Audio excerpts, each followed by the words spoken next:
6.25 전쟁 중 육군 다음으로 전사자를 많이 배출한 곳은 다름 아닌 경찰이었습니다.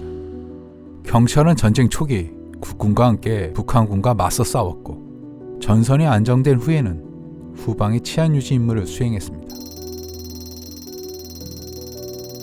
전쟁이 일어나기 직전 전국의 경찰은 약 4만 8천 명, 이후 전선이 안정된 1951년 4월부터는 줄곧 6만 명대의 규모를 유지했습니다.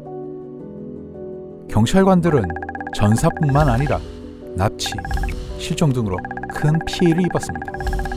실종자의 수가 유독 많은 것은 군인과 달리 경찰이 상당수가 자신들의 관할 지역에서 주민들과 더불어 살았던 탓에 그 지역을 끝까지 지키려 하였기 때문이었습니다. 경찰 전사상자 명부에 기록된 전쟁 기간 중 순직한 경찰관의 숫자는 8,796명으로 이들 중 절반에 가까운 이들이 전쟁의 첫 넉 달 사이에 목숨을 잃었는데, 이 수치마저도 실종자의 일부가 포함되지 않은 것으로 추정되므로 실제 피해는 이보다 더 컸을 것입니다. 전쟁 초반의 피해를 지역별로 살펴보면 38도 선에 맞닿아 있던 경기도와 강원도, 수도를 지키는데 총력을 투입한 서울시의 경찰이 큰 피해를 입었고, 군을 도와 전선을 지킨 충청남도와 전라북도에서도 상당한 희생을 치렀음을 볼 수 있습니다. 경찰은 전 지역에서 국군과 함께 전쟁을 치러냈던 겁니다. 전선이 안정된 1951년부터 경찰은 본연의 치안 유지 임무로 돌아왔지만 이들의 희생은 계속되었습니다. 경찰은 남한 지역에 남은 공산 게릴라, 즉 빨치산을 제압하기 위해 후방에서 전투를 수행하였습니다. 이러한 싸움은 심지어 휴전을 맞이하고도 몇 해 동안이나 계속되었습니다.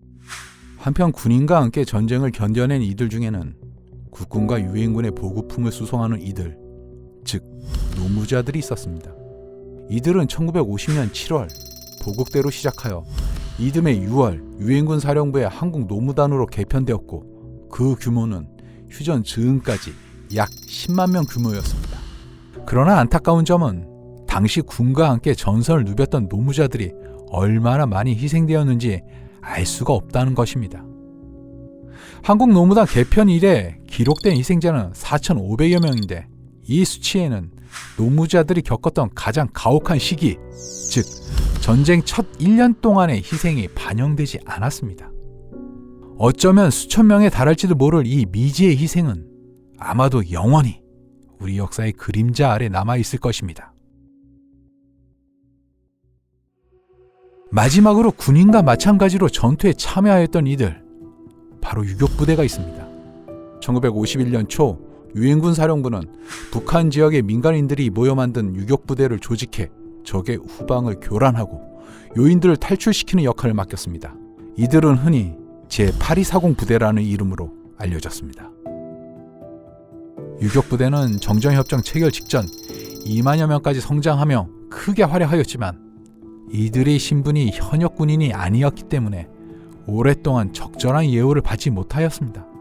이들의 명예를 찾아주기 위한 오랜 노력 끝에 1994년 첫 위패가 대전 국립현충원에 모셔졌고, 이로부터 유격대원 전사자로서 이름을 올린 분들은 지금까지 5,176명에 이릅니다.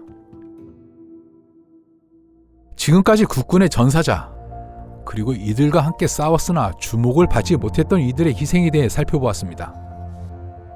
그러나 대한민국을 지킨 이러한 헌신의 한편에는 우리가 미처 알지 못했던 먼 외국의 청년들도 자리하고 있었습니다.